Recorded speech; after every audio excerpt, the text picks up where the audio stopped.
Shalom saudara yang dikasihi Tuhan Yesus Kristus. Selamat pagi, selamat hari Minggu. Selamat berjumpa dalam renungan pada pagi hari ini. Selamat kita beribadah dan melayani Tuhan. Sebelum kita mendengarkan renungan firman Tuhan, mari sama-sama kita berdoa.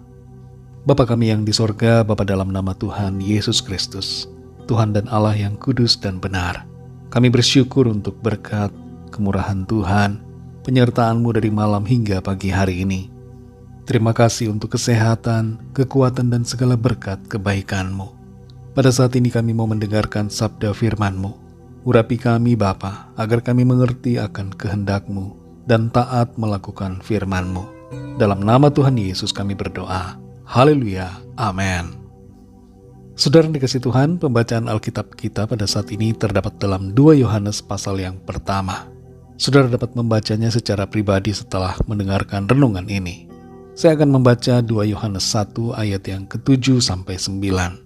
Tertulis demikian.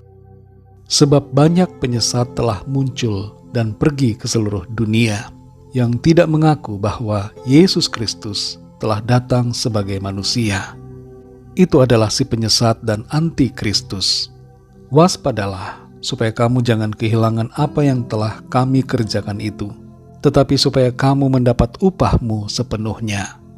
Setiap orang yang tidak tinggal di dalam ajaran Kristus, tetapi yang melangkah keluar dari situ, tidak memiliki Allah. Barang siapa tinggal di dalam ajaran itu, ia memiliki Bapa maupun Anak. Saudara dikasihi Tuhan, terhadap semua orang kita harus mengasihi, walaupun berbeda pandangan dan iman.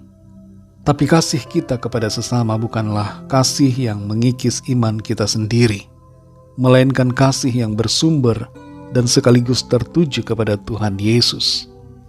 Jadi kasih kita kepada orang lain tidak akan membuat kasih kita berkurang kepada Tuhan dan tidak membuat iman kita menjadi goyah kepadanya.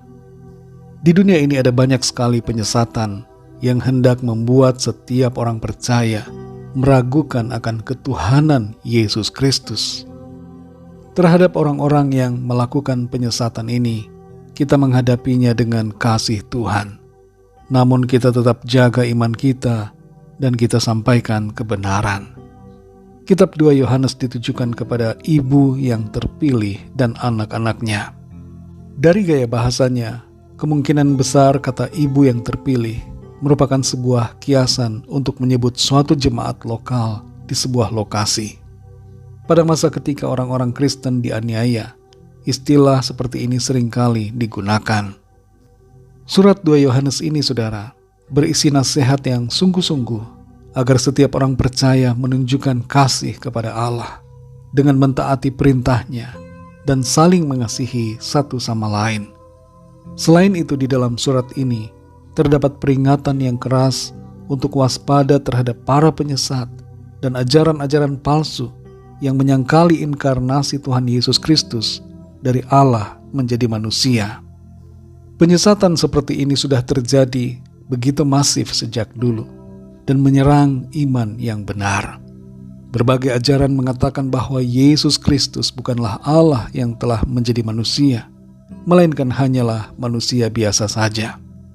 Ajaran-ajaran seperti ini menyangkali ketuhanan Kristus dan menganggap Kristus hanya sebagai manusia. Saudara dikasihi Tuhan, Yesus Kristus bukanlah manusia biasa, tapi Ia adalah Allah sendiri yang datang untuk menyelamatkan kita.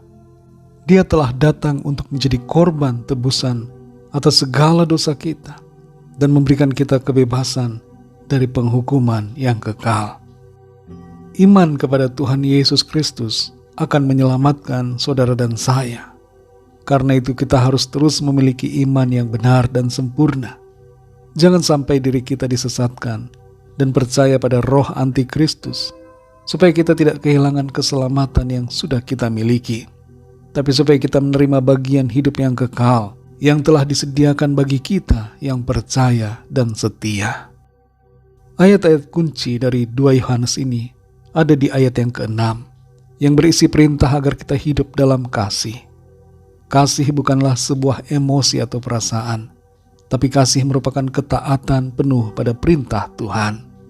Selain ayat yang ke-6, ayat 8 dan 9 juga merupakan ayat kunci yang menasihati agar kita waspada supaya tidak kehilangan upah, yaitu keselamatan di dalam Kristus. Caranya adalah dengan tetap tinggal dalam ajaran Tuhan Yesus Kristus. Apa yang diajarkan oleh Tuhan Yesus? Dalam Yohanes 14 ayat 6-7, Tuhan Yesus berkata, "Akulah jalan dan kebenaran dan hidup. Tidak ada seorang pun yang datang kepada Bapa kalau tidak melalui aku. Sekiranya kamu mengenal aku, pasti kamu juga mengenal Bapa-Ku. Sekarang ini kamu mengenal Dia, dan kamu telah melihat Dia." Saudara yang dikasihi Tuhan, mari tetap percaya sungguh kepada Tuhan dan mengasihinya dengan segenap hati kita.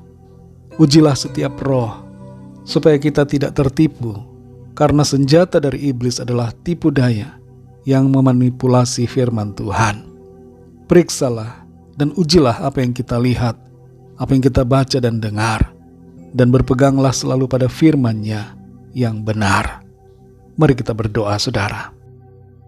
Bapa kami yang di sorga, Bapa, dalam nama Tuhan Yesus Kristus, kami bersyukur untuk firman-Mu yang sudah kami dengar, yang mengajar kami, mengingatkan untuk hidup dalam kasih terhadap sesama kami, dan juga kasih kepadamu.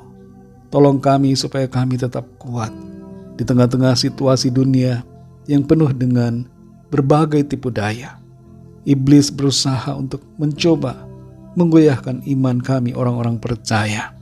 Ada berbagai ajaran yang menyimpang dari kebenaran firman-Mu.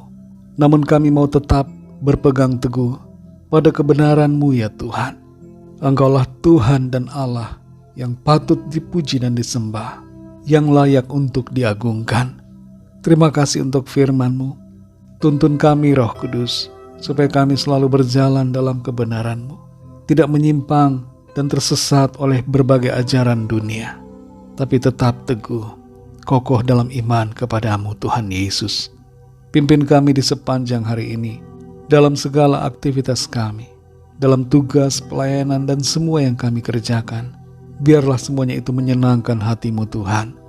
Kami bawa kepadamu setiap permohonan doa dan pergumulan kami masing-masing secara pribadi, agar Tuhan melawat dan menyatakan kuasa mujizat-Mu bagi setiap kami. Kami percaya kami alami kemenangan, kami alami pertolongan Tuhan. Ada kuasa mujizat-Mu yang terjadi dalam kehidupan kami. Terima kasih Tuhan. Hanya dalam nama Tuhan Yesus Kristus, Tuhan dan Juru Selamat kami sudah berdoa dan mengucap syukur. Haleluya. Mari sama-sama kita berdoa doa Bapa kami. Bapa kami yang di sorga, dikuduskanlah nama-Mu. Datanglah kerajaan-Mu, jadilah kehendak-Mu di bumi seperti di sorga. Berikanlah kami pada hari ini makanan kami yang secukupnya. Dan ampunilah kami akan kesalahan kami, seperti kami pun mengampuni orang yang bersalah kepada kami. Dan janganlah membawa kami ke dalam pencobaan, tetapi lepaskanlah kami daripada yang jahat, karena Engkaulah yang mempunyai kerajaan, dan kuasa dan kemuliaan, sampai selama-lamanya. Amin. Terimalah berkat Tuhan. Tuhan memberkati engkau dan melindungi engkau. Tuhan menyinari engkau dengan wajah-Nya dan memberikan kasih karunia. Tuhan menghadapkan wajah-Nya kepadamu dan memberikan damai sejahtera. Berkat anugerah dari Allah Bapa, cinta kasih karunia dari Tuhan Yesus Kristus, dalam persekutuan dan penghiburan Roh Kudus, menyertai kita semua, sekarang ini dan sampai selama-lamanya. Dalam berkat nama Tuhan Yesus Kristus. Haleluya. Amin. Puji Tuhan, saudara yang dikasihi Tuhan, saya percaya firman Tuhan menjadi berkat dan kekuatan buat saudara semua. Dan Roh Kudus akan menolong saudara untuk lebih lagi memahami kebenaran firman Tuhan. Tuhan Yesus memberkati saudara semua. Sampai jumpa dalam renungan yang berikutnya. Haleluya.